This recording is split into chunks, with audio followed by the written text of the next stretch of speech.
भारत माता की, भारत माता की, भारत माता की।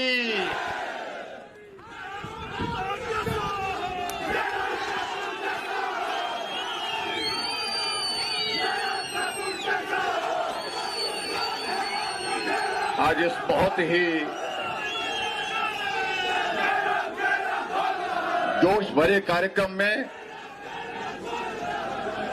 और जिसको यहाँ तपोवन में यहाँ पर आयोजित किया गया है, और मैं देख रहा हूं आप सबके आने से तपोवन का ताप बहुत बढ़ गया है।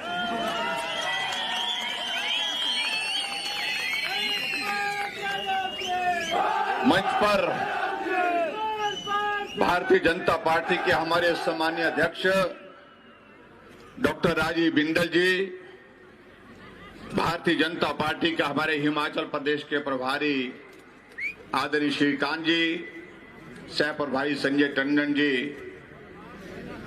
मंच पर बैठा हमारा वरिष्ठ नेतृत्व, उपस्थित सभी भाइयों बहनों, नौजवान साथियों और पत्रकार मित्रों, बहुत लंबे समय से हम बैठे हैं और मैं देख रहा हूं कि बहुत आनंद के साथ धूप का भी आप आनंद ले रहे हैं और भाषण का भी आनंद ले रहे हैं। लेकिन सबसे बड़ी बात, आजकल विधानसभा का सत्र चला है और विधानसभा के सत्र में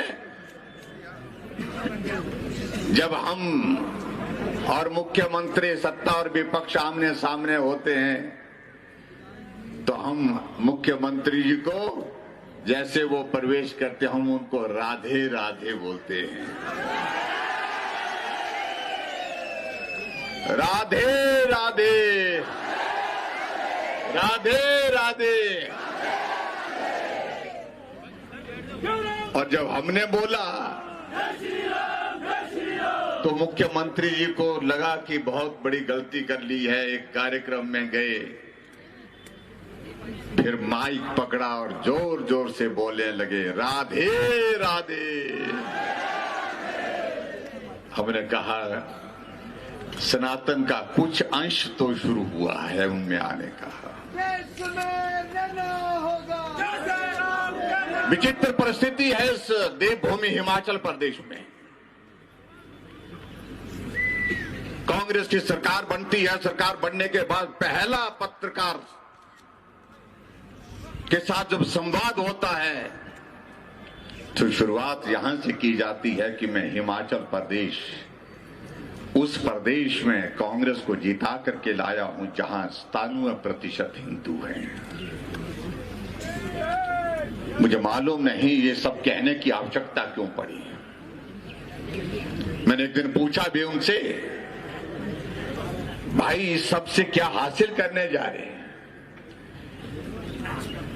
फिर किसी साथी ने कहा कि हासिल करने का विषय नहीं है, ये कहने से ऊपर इनके कुछ आका खुश होते हैं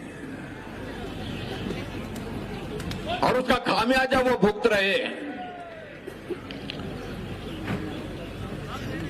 आज हिमाचल प्रदेश में कांग्रेस की सरकार के 3 साल का कार्यकाल पूरा होने जा रहा है और विधानसभा का शीतकालीन सत्र विधानसभा के भवन में यहां पर तपोवन में हो रहा है।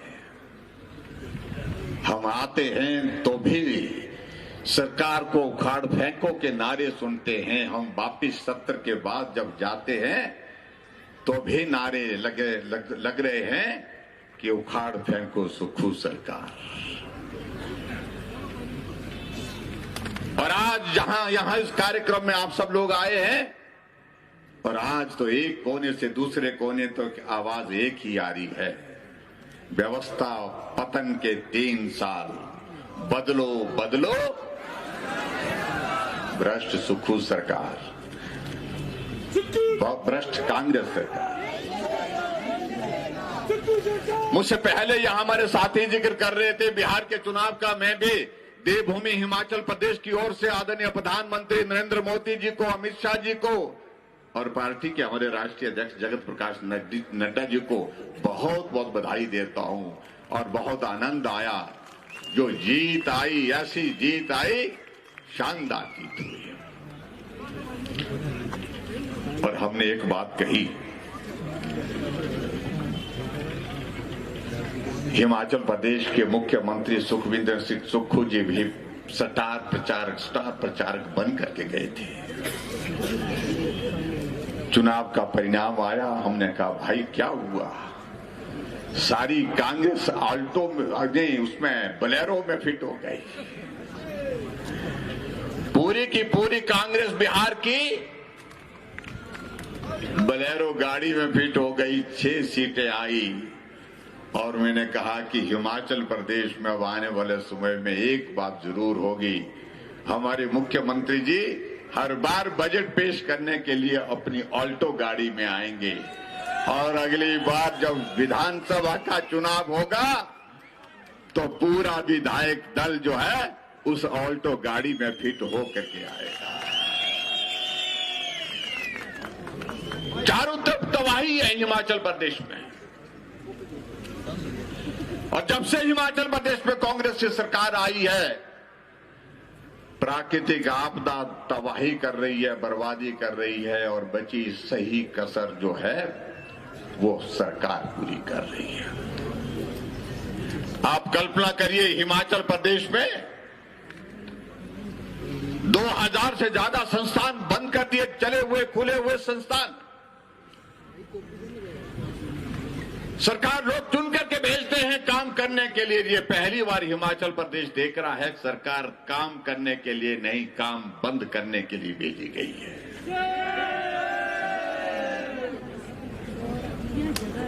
3 साल का कार्यकाल पूरा हो रहा है और 3 साल के कार्यकाल के बाद मैंने कांग्रेस के किसी मित्र को कहा कि भाई एक बात तो हमको सुनाइए कि कम से कम 3 योजनाओं का आप जिक्र तो करो 3 साल में। भाई साहब बोलते इस बात को पूछो ही मत, हम बहुत दुखी हैं। सीनियर लीडर था, बड़ा नेता था। हमने कहा क्या? सुबह उठते हैं फोन आता है कि सहारा योजना का पैसा नहीं आ रहा है। बड़ा मूड खराब होता है, बोलता हमारा सहारा योजना आपकी चलाई हुई योजना, हमारी योजना का जिक्र होता तो हम बोलते कुछ, क्या बोलते हैं, फोन काट देते हैं। फोन दूसरा आता है, कहते हैं कि हिम केयर योजना का पैसा नहीं मिल पा रहा है। फोन आता है, कहते हैं कि गृहिणी सुविधा योजना का गैस का सिलेंडर नहीं मिल रहा है। फोन आता है, मुख्यमंत्री स्वावलंबन योजना का पैसा नहीं मिल पा रहा है। फोन आता है कि हमें शगुन योजना का पैसा नहीं मिल पा रहा है। फोन आता है कि हिमाचल प्रदेश में जो जनमंच का कार्यक्रम वो कब होगा। दिमाग खराब हो जाता, बोलते हमारा।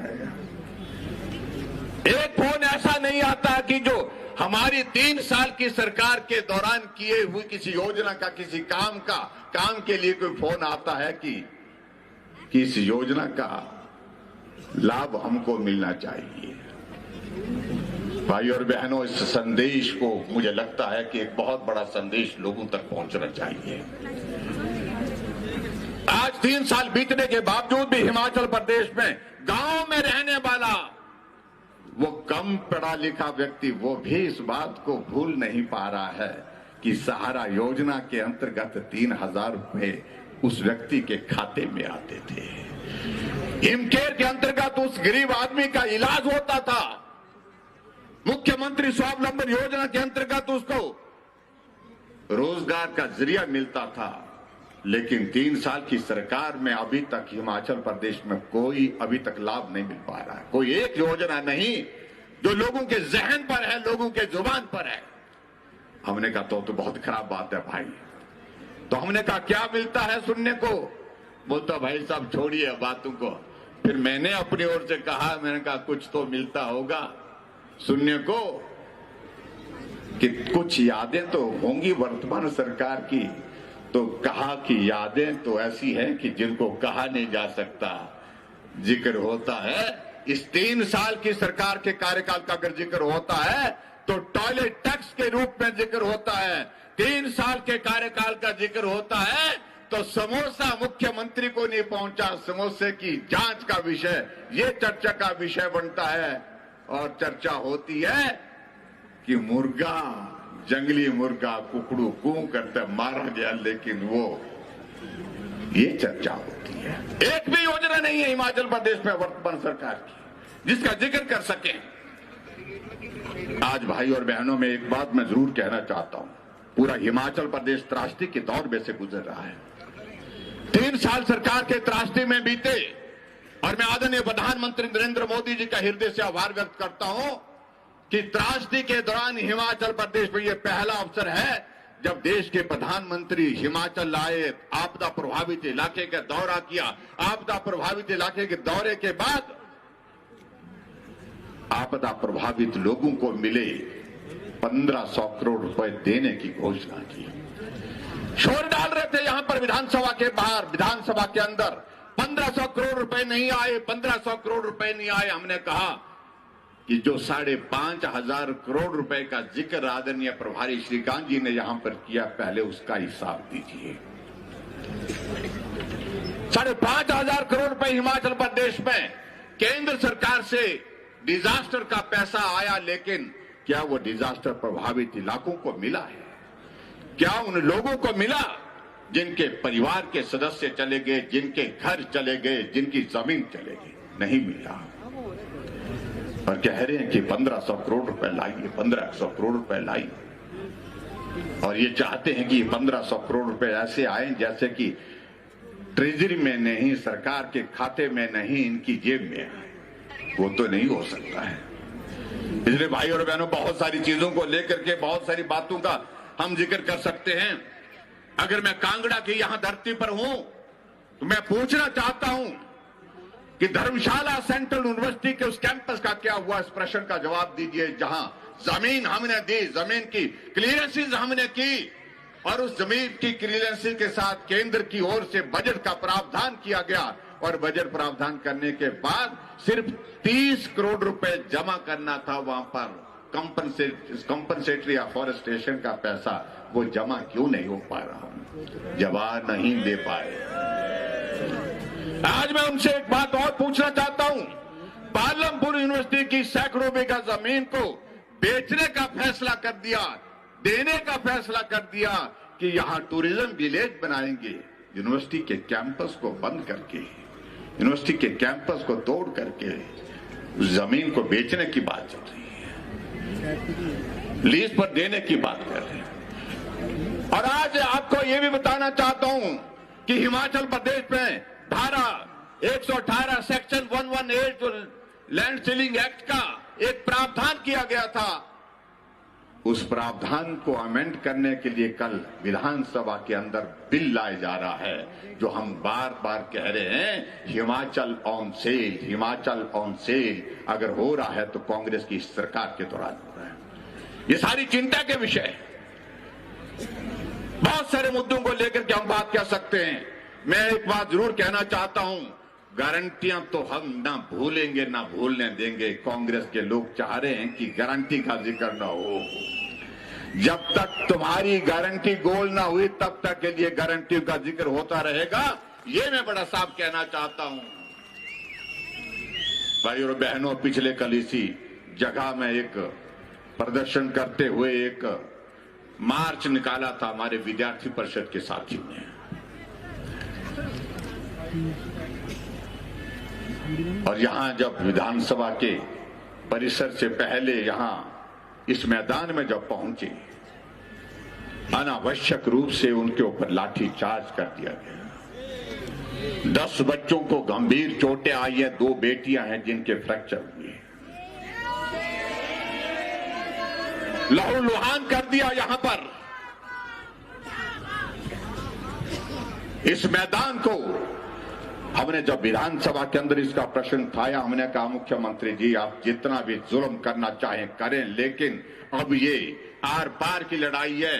पूरा नौजवान निकल गया है प्रदेश का आपकी सरकार को उखाड़ फेंकने के लिए। उखाड़ करके ही दम लेंगे। मुख्यमंत्री जी खड़े होते हैं और कहते हैं कि अगर आपके लोगों ने भी कल इस प्रकार से करने की कोशिश की तो हम परमिशन रद्द कर देंगे, हम रैली की परमिशन नहीं देंगे। और मैं इतना ही कहना चाहता हूं उनको, मैंने विधानसभा के अंदर कल कहा, मैंने कहा अब ऐसे हालात में हमें कोई परमिशन की आवश्यकता भी नहीं रहेगी। अगर आप परमिशन बंद करेंगे तो हम विधानसभा के बाहर नहीं, विधानसभा के अंदर प्रदर्शन करेंगी। उसकी सारी जिम्मेवारी अगर होगी तो आपकी होगी, कांग्रेस की सरकार की होगी। इसलिए भाई और बहनों, बहुत लंबी बात कहने की आवश्यकता नहीं। आप बहुत दूर दूर से आए हैं। मैं सबसे पहले तो आप सबका जहां अभिनंदन करता हूं, मंच पर यहां पर हमारे सारे नेता जो इस आयोजन में लगे थे, विपिन परमार जी और इनके साथ पूरी टीम जो है यहां पर, सुधीर शर्मा जी और इनके साथ पवन काजल जी, त्रिलोक कपूर जी, बिहारी जी, जो टीम बनाई गई थी इस आयोजन के लिए, उनको भी बहुत बहुत बधाई देता हूं। सफल आयोजन और पार्टी के हमारे प्रदेश के सम्मानीय अध्यक्ष जी को बहुत बहुत बधाई। आओ आज एक संकल्प करें, और संकल्प यह है कि चुनाव अब हो चाहे चुनाव तब हो, सरकार को उखाड़ फेंकेंगे, सरकार को उखाड़ फेंकेंगे। और कांग्रेस की सरकार हिमाचल प्रदेश से उखाड़ फेंकने का निश्चय आपके इस रैली के माध्यम से आज मुझे लगता है कि एक शुरुआत के रूप में है। आप सब आज के इस कार्यक्रम में बहुत बड़ी संख्या में आए, आप सबका बहुत बहुत धन्यवाद करता हूं। आदरणीय प्रभारी जी, आपने सारा नेतृत्व का धन्यवाद करता हूं। और जो गेट को, मेरा गेट से सभी साथियों से इस बात के लिए आग्रह है कि उसको खोल दें ताकि स्मूथ जो है हमारी आवाजाही हो सके। भारत माता की, भारत माता की, भारत माता की, वंदे वंदे वंदे, राधे राधे, राधे राधे। बहुत बहुत धन्यवाद। जय हिंद।